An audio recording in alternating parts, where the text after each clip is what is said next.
Hello friends, welcome to Nimisha சமையல். அதிக அளவு மருத்துவ குணம் நிறைந்த பிரண்டை. இந்த பிரண்டையை வச்சு நம்ம இன்றைக்கி ஒரு துவையல் செய்யலாம். இந்த பிரண்டை துவையல் செய்கிறதுக்கு நான் கொஞ்சம் பிரண்டை எடுத்து அதை நல்லா வாஷ் பண்ணிவிட்டு எடுத்து வச்சுருக்கேன். இதை நம்ம கையில் கொஞ்சமாக எண்ணெயை தடவிட்டு இதை க்ளீன் பண்ணி எடுத்துக்கலாம். இந்த பிரண்டைக்கும் ஓரத்துலலாம் நார் மாதிரி இருக்கும், அந்த நாரெல்லாம் எடுத்துடலாம். நாரை எடுத்துட்டு இதை சின்ன சின்னதாக கட் பண்ணி எடுத்து வச்சுக்கோங்க. இது மாதிரி கட் பண்ணி எடுத்துக்கோங்க. இப்போ அடுப்பில் ஒரு கடாய் போட்டுக்கலாம். அது கூட நம்ம நல்லெண்ணெய் சேர்த்துக்கலாம். நல்லெண்ணெய் சேர்த்துட்டு நம்ம க்ளீன் பண்ணி வச்சுருக்கிற பிரண்டையை அது கூட போட்டு அந்த பிரண்டை நல்லா கலர் மாறி வர வரைக்கும் நம்ம நல்லா வதக்கிட்டு எடுத்துக்கலாம். இந்த பிரண்டையில் ஒரு அரிப்புத்தன்மை இருக்கும். நம்ம இந்த பிரண்டையை நல்லா வதக்கிட்டு செய்யும்போது அந்த அரிப்புத்தன்மை இல்லாமல் துவையல் ரொம்ப நல்லாயிருக்கும்.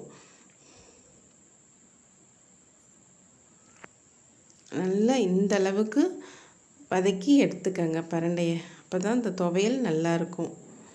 இப்போ இதை எடுத்து ஒரு பாத்திரத்துக்கு மாற்றிக்கலாம். மாற்றிட்டு நம்ம இப்போது அதில் இன்னும் கொஞ்சம் எண்ணெய் சேர்த்துட்டு கட்டி பெருங்காயம் எடுத்துக்கலாம். பெருங்காயம் நல்லா பொரிஞ்சு வரட்டும். பெருங்காயம் நல்லா பொரிஞ்சு வந்தோன்னே அது கூட காரத்துக்கு தேவையான அளவு மிளகாய் சேர்த்துக்கங்க. நான் இன்றைக்கி ஒரு 4 மிளகாய் சேர்த்துருக்கேன். நீங்கள் உங்கள் காரத்துக்கு தேவையான அளவு சேர்த்துக்கங்க. மிளகா சேர்த்துட்டு கொஞ்சம் உளுத்தம்பருப்பு அது கூட சேர்த்துக்கலாம். உளுத்தம்பருப்பு அது கூட சேர்த்துட்டு அதை நல்லா வாசனை வர வரைக்கும் செவக்க வறுத்து எடுத்துக்கோங்க. இது கூட கொஞ்சம் இஞ்சி துண்டு அது கூட சேர்த்துக்கோங்க. தேங்காய் துருவல் கொஞ்சம் அது கூட சேர்த்துக்கலாம். தேங்காய் துருவல் சேர்த்துட்டு கொஞ்சமாக கருவேப்பிலை அது கூட சேர்த்துக்கோங்க. கூடவே கொஞ்சம் புளி சேர்த்துக்கலாம்.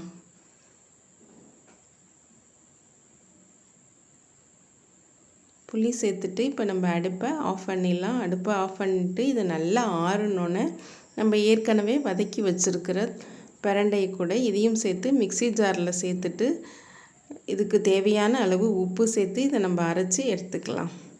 அவ்வளோதாங்க. இப்போ பிரண்டை துவையல் ரெடி ஆகிடுச்சு. இது மாதிரி அரைச்சி எடுத்துக்கோங்க. இது ரொம்ப நைஸாகவும் இருக்கக்கூடாது, இந்த அளவுக்கு அரைச்சி எடுத்துக்கோங்க. பிரண்டை துவையல் இப்போது ரெடி ஆகிடுச்சு. இது சாதத்தில் போட்டு சாப்பிட்டாலும் நல்லாயிருக்கும். இட்லி தோசைக்கு சைட் டிஷ்ஷாக வச்சும் சாப்பிட்லாங்க. இதே மாதிரி நீங்களும் செஞ்சு பாருங்கள். செஞ்சு பார்த்துட்டு எப்படி வந்துச்சுன்னு கமெண்ட்ஸில் சொல்லுங்கள். மறக்காமல் நிமிஷா சமையலுக்கு சப்ஸ்கிரைப் பண்ணுங்கள், லைக் பண்ணுங்கள், ஷேர் பண்ணுங்கள்.